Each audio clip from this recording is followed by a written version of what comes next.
metodini o'tkazamiz.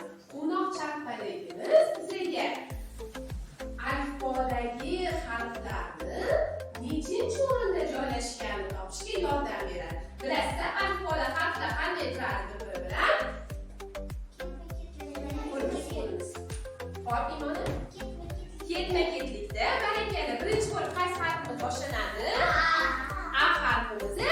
Ana shuni hozir qaraymiz. Quvnoqchan paligimizda nechinchi son tushsa, ana shundagi harfni biz alifboy bilan topishimiz kerak. Hamma quvnoqchan paligiga diqqat bilan qaraydi. Qarab turamiz.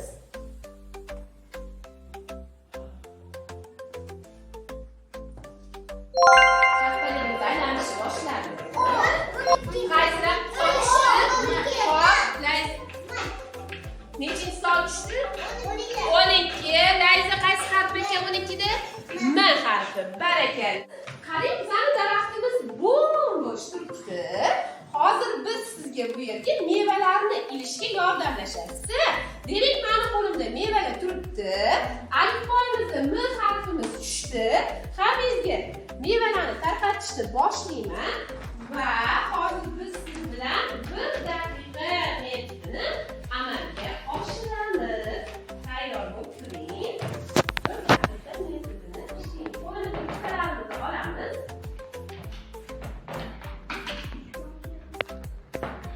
Bir daqiqa metodida nima ish qilardik? Tushgan harfimizga oid so'z topar edik.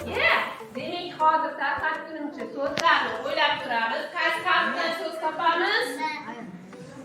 M harfidan. Hamma tayyormi? Hozir qo'limizga olmachalarimizni oldik. Mana shunga yozamiz. Stikerga yozaman. Qo'limizga olmachalarimizni oldik. Hamma tayyormi?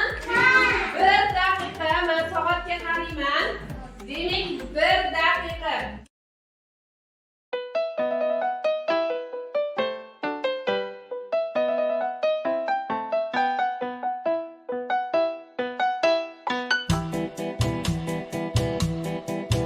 Буквы разные писать тонким перышком в тетрадь. Учат в школе, учат в школе, учат в школе. Qo'limizda ruchkalarni qo'yib, qo'limizni ko'tardik. Ko'zimiz bilan saraymiz. Men qo'llarni ko'rmayman ko'tarilganini. Mustafa qo'ling ko'tar, Firdavs qo'ling ko'tar. Xo'p, Jasur nechta qo'lingizni ko'tar? 3 ta, Nozima. Bitta. 3 ta. Bitta, Madina. 5 ta. 4 ta Zebo. 3 ta Imona. 4 ta. Barakalla.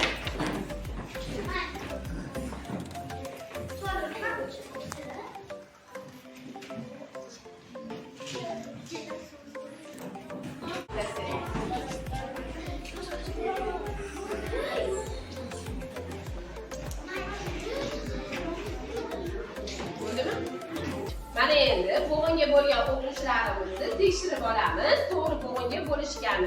Mustafa so'zlaringni o'qishni boshla. Mushuk, maymun, muz,